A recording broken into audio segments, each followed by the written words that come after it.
Olá, sejam muito bem-vindos à nossa análise de hoje. Vamos direto ao ponto. Por que pessoas que são absolutamente brilhantes, de repente jogam o senso comum pela janela e tomam decisões completamente irracionais? O nosso material de hoje mergulha fundo na terapia cognitiva para mostrar exatamente quais são esses erros mentais que sabotam até as mentes mais geniais. A gente vai entender como o nosso cérebro funciona e descobrir como retomar o volante no meio de uma crise. Vamos dar uma olhada na nossa agenda. A gente vai passar por 1. O paradoxo da inteligência. 2. Os pilares da terapia cognitiva. 3. As armadilhas mentais do cotidiano. 4. O passo a passo clínico. E, para fechar, rotinas para estresse intenso. Certo. Começando com a seção 1, o paradoxo da inteligência. Sabe, a grande resposta para esse colapso do senso comum está na nossa biologia. Quando a gente opera com uma carga cognitiva normal, o raciocínio lógico é quem manda. As decisões são claras e muito bem ponderadas. Mas o fato é que todos nós temos um limite de estresse. E quando esse limite é ultrapassado, acontece o que chamamos de inundação emocional. As emoções simplesmente sequestram o cérebro lógico e a mente é forçada a entrar num piloto automático totalmente reativo. A inteligência não sumiu, tá? Ela só ficou inacessível debaixo de uma avalanche de sentimentos. E tem um detalhe genial aqui. O nosso limite de estresse não é estático. Imagina alguém com uma tolerância altíssima. Mas aí você junta uma noite mal dormida, uma correria absurda e o estômago vazio. O limite dessa pessoa despenca para um nível arbitrário, digamos 35. De repente, tomar uma fechada no trânsito não é mais um aborrecimentozinho rotineiro. Vira uma ofensa imperdoável à honra da família. A inteligência simplesmente sumiu sob a emoção. O que nos leva à seção 2. Pilares da terapia cognitiva. Bom, para resolver esse sequestro emocional, a terapia cognitiva do Dr. Aaron Beck traz o antídoto perfeito. No centro dessa abordagem clínica, existe uma tríade que é inseparável, e a ordem importa muito. Os pensamentos são a porta de entrada. Acontece um evento, a gente tem um pensamento imediato sobre ele, isso gera um sentimento e, finalmente, dita o nosso comportamento. A grande sacada não é tentar forçar uma mudança de emoção na força bruta, mas sim interceptar aquele pensamento inicial. Ele é o verdadeiro arquiteto da reação. Os nossos hábitos mentais funcionam literalmente como óculos com lentes azuis. Se a gente olhar para uma laranja usando esses óculos, a fruta vai parecer verde. A laranja em si não mudou absolutamente nada, mas o paradigma através do qual a gente enxerga distorceu a cor dela. Alterar esses padrões de pensamento é como tirar esses óculos emocionais para conseguir ver os fatos de forma puramente objetiva, exatamente como eles são e não como o nosso estresse quer que eles sejam. Avançando para a seção 3, armadilhas mentais do cotidiano. Trazendo toda essa teoria para a nossa vida real, o que é realmente assustador nessa frase aí é a rapidez letal desse pensamento automático. Diante do silêncio de um chefe ou de um colega, a mente pula um monte de etapas e já decreta um veredito instantâneo.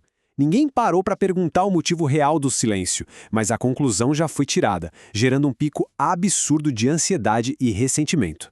O nome clínico para esse erro é telepatia. É aquela ilusão perigosíssima de achar que a gente consegue ler a mente das outras pessoas.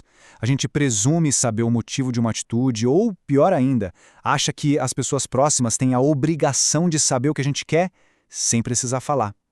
Olha, isso é uma receita infalível para criar conflitos do nada e mágoas profundas. Pensa nisso como a buzina de um carro. O som é sempre o mesmíssimo, seja para dar um olá, super amigável para um conhecido na calçada, ou para xingar alguém que te cortou no trânsito. É completamente ambíguo. Da mesma forma, essas nossas interpretações automáticas não questionadas são vagas, mas na nossa cabeça elas soam como um alarme de perigo absoluto. Um simples equívoco interno vira um baita problema real num piscar de olhos. Quer ver outro exemplo clássico? O medo de falar em público. Em frações de segundo, a mente não projeta apenas "o microfone pode falhar". Ela faz um efeito dominó. O microfone vai falhar, aí eu vou gaguejar no palco e vou acabar perdendo o meu emprego. A pessoa chegou na ruína profissional absoluta antes mesmo de subir no palco. E assim a gente chega na definição do famoso catastrofismo. É quando o medo pequenininho, como uma bola de neve rolando ladeira abaixo, se transforma numa armadilha mental paralisante. E o maior perigo do catastrofismo é que ele cria uma profecia autorrealizável. A pessoa fica tão ansiosa com o desastre imaginário que acaba cometendo exatamente o erro que estava tentando evitar.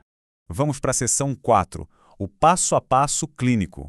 Então, como é que a gente desarma essas bombas lógicas antes de explodirem? A resposta está na matriz IDEA, um sistema clínico prático. Número 1, identifique o erro automático. Número 2, defina o que ele realmente significa. Número 3, examine as provas concretas e as alternativas. E número 4, haja com base nessa lógica investigada e não na emoção cega. O primeiro passo é absurdamente poderoso através de uma técnica chamada nomeação. Só o fato de você dar o nome correto por que está acontecendo, pensar mentalmente, opa, isso é só catastrofismo, ou cair na armadilha da telepatia, já funciona como um disjuntor elétrico. Isso corta a energia da emoção desenfreada e devolve o comando para o nosso córtex pré-frontal, que é a nossa área de raciocínio lógico.